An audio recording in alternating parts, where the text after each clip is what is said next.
नित्य क्रिया से निवृत्त होकर परम पिता की आराधना करते हुए, योग करते हुए, मैं योग शिष्य बाबा रामदेव अंगद प्रसाद सिंह,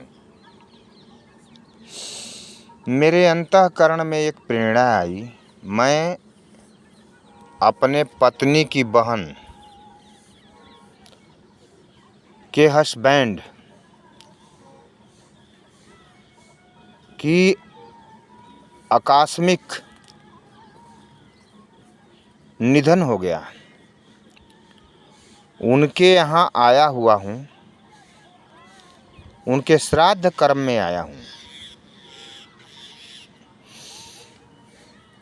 और आज उनका 10वां है, जिसको 10 दिन जो विधि होती है श्राद्ध क्रम में, वो आज होने वाली है। जो होती है होगी, ये परंपरा हम लोगों की। आज मेरे मन में इच्छा आई, ये हम लोगों के यहाँ जो श्राद्ध क्रम होता है, जो परंपरा है परिवार में, वंशज में, जो लोग दुनिया को छोड़ के चले जाते हैं,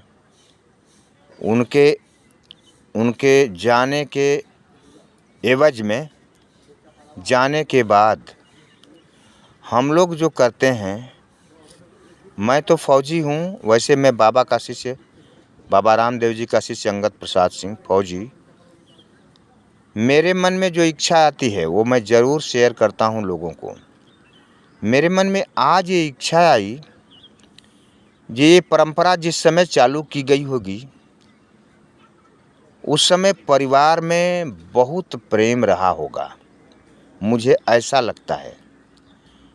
जीते जी तो हम प्रेम करते ही करते हैं तुम्हें, मरने के बाद भी तुम्हें हम 10 दिन तक उस दिव्य आत्मा को जो मर गई, जीते जी तो हम लोग पानी पिलाते ही हैं अपने माता पिता को, हमारी संस्कृति रही है। मरने के बाद भी हम तुम्हें जल देते हैं 10 दिन तक। तेरे एवज में हम लोग खाना तभी खाते हैं जब तुम्हें जल दे लेते हैं, तेरी प्रक्रिया पूरी कर लेते हैं जो हमारे परंपरा में, हमारी संस्कृति में जो लगी हुई है। तो मुझे तो ऐसा लग रहा है जे ये परंपरा जिस समय लगी होगी, उस समय परिवार में बहुत प्रेम रहा होगा। लेकिन आज तो लोग अपने हिसाब से प्रेम को भी बांट रहे हैं, अपने हिसाब से पापा को भी पानी दे रहे हैं, अपने हिसाब से मम्मी को भी पानी दे रहे हैं। तो मुझे अपने सनातन संस्कृति को देखते हुए ये अनुभूति होती है कि नहीं, जीते जी भी प्यार करो, अपने बंधु बांधवों से, अपने माता पिता से प्यार करो, क्योंकि संसार को छोड़ के जाना है, संसार को छोड़ के जाना है। और हम जाएंगे तो कुछ ऐसा करके जाएं, ऐसा सोच के जाएं, ऐसा करते हुए जाएं कि लोग हमें याद करें, गांव के लोग भी याद करें कि कितना अच्छा नेक इंसान था, कितना पवित्र मानव था, सबसे प्रेम करता था, सबके प्रति सहृदयता रखता था, भाव रखता था। ये हमें संस्कृति आज 10वां में जो मैं आया हुआ हूँ, तो मेरे मन में ये प्रेरणा आई, ईश्वरीय प्रेरणा मेरे मन में आई, और उसको मैं अपने इष्ट मित्रों को भी शेयर कर रहा हूँ कि हम लोगों के यहाँ पहले ऐसा प्रेम हुआ करता था। आज तो पैसे का प्रेम हो गया, धन संपत्ति का प्रेम हो गया। अब हम क्या बताएं, प्रेम को लोग क्या क्या परिभाषा दे दिए। लेकिन मेरी भजन में एक प्रेम की परिभाषा है जो मैं इसको परिभाषित करता हूँ। ये मेरे गुरुदेव योग कराते कराते, हमारे अंदर क्या सामर्थ्य है जब मैं भजन गा पाऊँ, ये तो गुरुदेव की प्रेरणा है।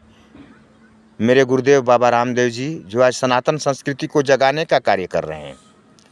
तो एक भजन मैं गा रहा हूँ और अपने इष्ट मित्रों को भी भेज रहा हूँ। अरे प्रेम ही सच्ची साधना है, प्रेम ही सच्चा पंथ है, जो भरा है प्रेम से वह ही सच्चा संत है।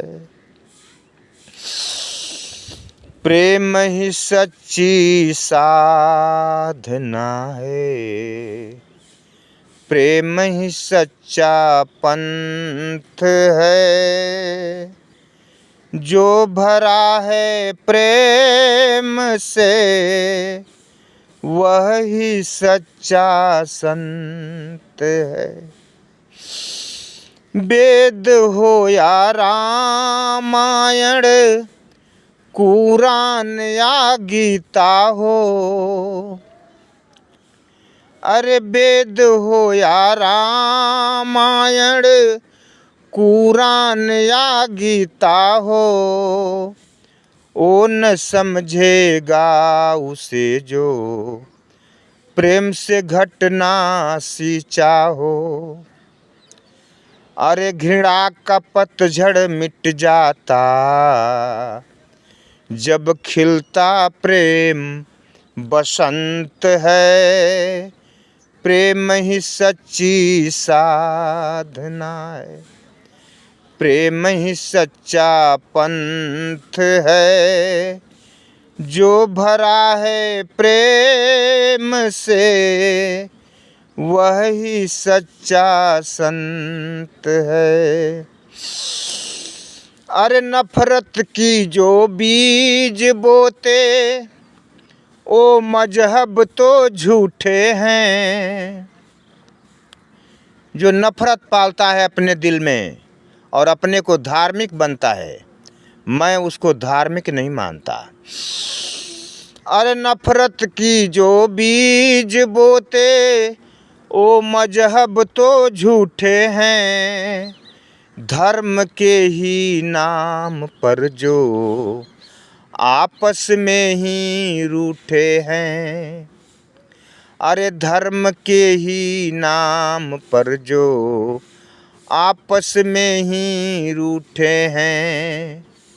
अरे घृणा का पतझड़ मिट जाता जब खिलता प्रेम बसंत है। प्रेम ही सच्ची साधना है, प्रेम ही सच्चा पंथ है। जो भरा है प्रेम से वह ही सच्चा संत है। ऐसे ही मेरे गुरु महाराज बाबा रामदेव जी लोगों को देख करके उनके दिल में दर्द होता है, और दर्द होता है तब बोलते हैं कि अरे भाई तुम योग कर और निरोग रह, तेरे अंदर कोई रोग न रह जाए, तेरा परिवार न उजड़े, तेरा संसार न उजड़े। पहले लोग अपनी सारी जिम्मेदारियां निभा करके वानप्रस्थ में जाया करते थे, वैसे ही तू भी अपनी पूरी जिम्मेदारी निभा करके वानप्रस्थ में जा। भगवान को याद कर, गृहस्थ जीवन भी तेरा पवित्र हो जाए। पवित्र कार्य कर, हमेशा सबके प्रति प्रेम रख। ज़्यादा ना बोलते हुए मैं अपनी वाणी को विराम देते हुए अपने इष्ट मित्रों से भी अगर मेरे वाणी में कोई गलती हो गई हो तो उसे क्षमा कर देना, और इस ऑडियो को, इस वीडियो को औरों को भी भेजना। जय हिंद, जय भारत।